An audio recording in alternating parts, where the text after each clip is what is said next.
زمان كان المصروف نص جنيه وبنصحى 6:30 وبنروح ماشي المدرسة. كنت تستنى أمك وهي تحط لك السندوتشات في الشنطة. كانت الحصص 7 حصص، وأكبر فرحة لما أستاذ يغيب ويكونوا 6 حصص. كانت الحيطان مكتوب عليها أسامينا ورسمين عليها قلوب وأسامي أصحابنا.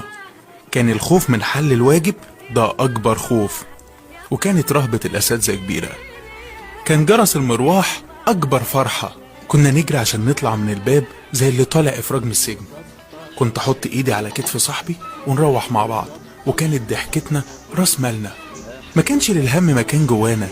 كان الواحد يروح تعبان ويرمي الشنطة على الباب وينادي يا أمي عاملة أكل إيه. لما تكون زهقان تنزل تلعب في الشارع مع أصحابك. بس بتفضل أيام زمان دي ذكرى عمرها ما تتنسي. كنت بتستنى سنة رابعة ابتدائي عشان تكتب بالجاف. تسألك أمك الساعة كام، تقول لها الكبير على 4 والصغير على 6. كنت تستنى الامتحانات عشان ما تاخدش الشنطة وتلبس لبس جديد وتستنى الشهادة، وأول ما تبان تكون أول واحد رايح تجيبها. أكيد عملت حاجة من دي وانت صغير. كنت بترسم الشمس في زاوية الورقة. كنت بتقفل باب التلاجة